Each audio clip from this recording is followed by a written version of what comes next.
Fala pessoal, beleza? Tudo bem? Vamos para mais uma questão aqui. Hoje eu trouxe uma questão de ondulatória do ITA 2012. Eu considero essa questão uma questão um pouco difícil, assim, porque ela vai ser uma questão que a gente vai ter que testar algumas condições e tem uma álgebra pesada nessa questão, tem que ter uma boa noção de trigonometria, né? Então, assim, vai ser uma questão um pouquinho puxada, mas vamos tentar resolver. Em uma superfície líquida na origem de um sistema de coordenadas encontra-se um emissor de ondas circulares transversais. Beleza. Bem distante dessa origem, elas têm a forma aproximada dada por H1, aí da equação da onda 1, né? De amplitude H0. Em que lambda é o comprimento de onda, F é a frequência, R é a distância de um ponto da onda até a origem. Tudo bem. Uma onda plana transversal com a forma H2, aí da equação também, superpõe-se à primeira conforme a figura. Na situação descrita, podemos afirmar, sendo Z o conjunto dos números inteiros, que aí ele dá posições, né? Então ele dá posições em função de o x em função de y, né? E ele vai dizer se a onda está em fase ou em oposição de fase, né? A gente tem que lembrar algumas condições, né? Mas a primeira ideia, então, é que a gente tem que achar pontos no plano cartesiano. Então a gente tem que achar um ponto x e deixar esse ponto x em função de y. Tanto que você vê, né? Na posição yp, não sei o que, tal, yp, né? Então seria um ponto x e um ponto y. Toda essa parte mais feia aí do algebrismo é o ponto x. O ponto y você pode deixar lá. Você quer deixar o x em função de y.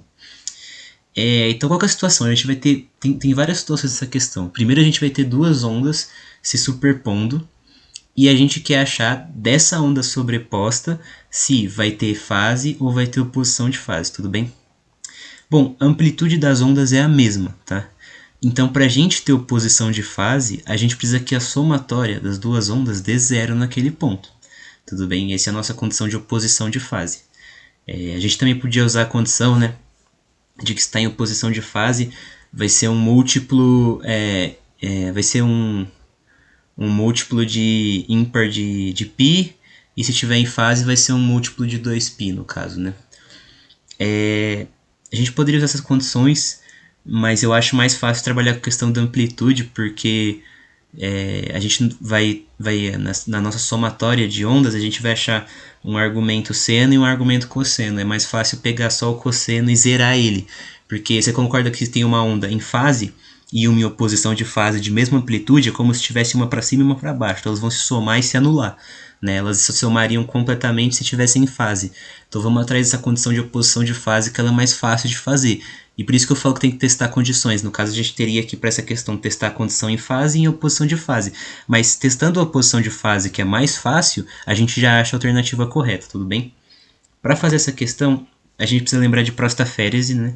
Para fazer as contas. No caso, a gente vai usar a primeira fórmula, né?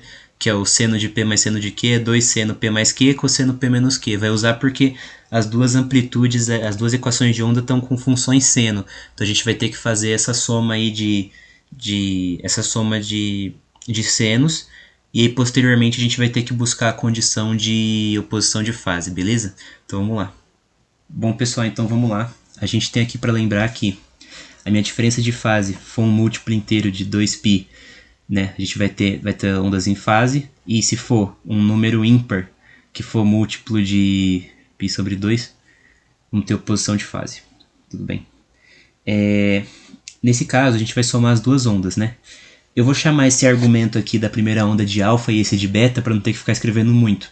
Para somar as duas, eu posso tirar o H0 em evidência e aplicar prostaférese, porque vai ficar seno desse alfa mais o seno desse beta, que é que nem eu escrever duas vezes seno de alfa mais beta sobre 2, vezes cosseno de alfa menos beta sobre 2. Isso daqui é da prostaférese.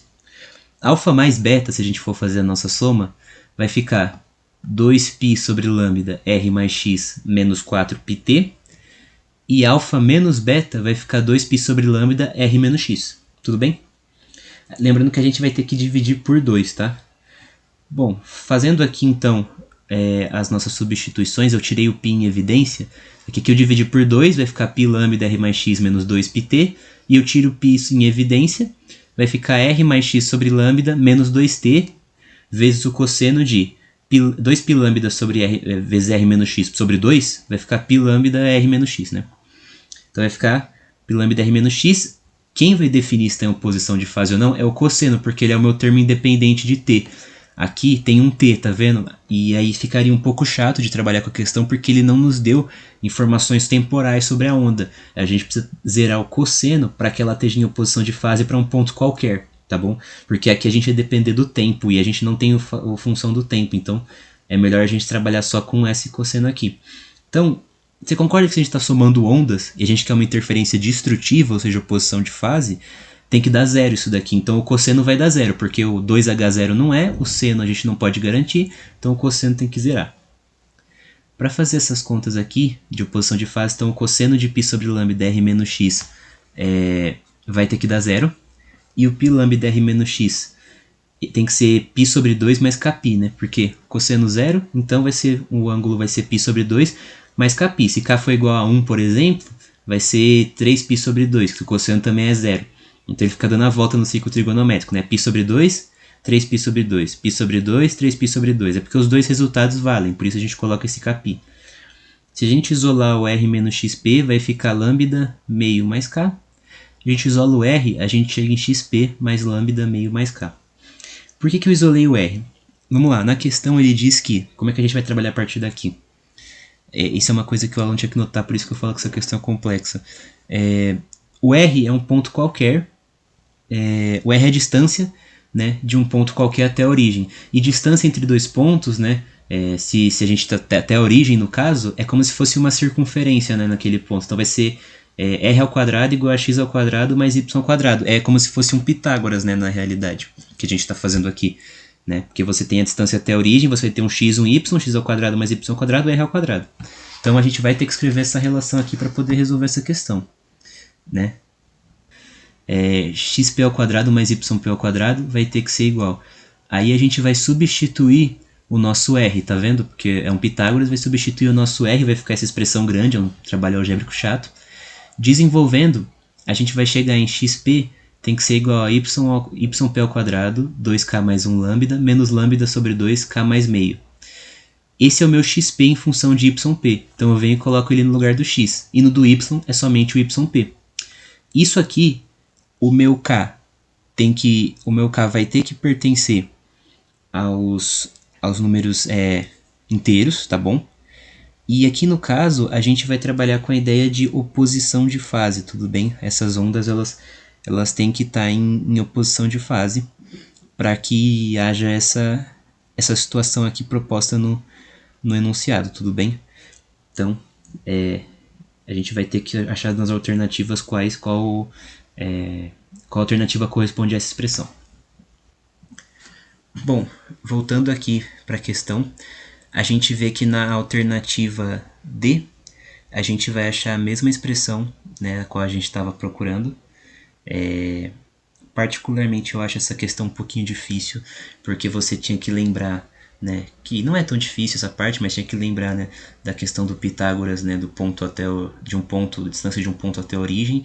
Posteriormente, teria que somar as ondas, você vai ter que tomar um cuidado com condições de interferência, né? Tem que lembrar que, no caso, o cosseno ali é um termo independente, então ele que vai variar, ele que não vai variar, ele que pode definir se vai ter oposição de fase ou não.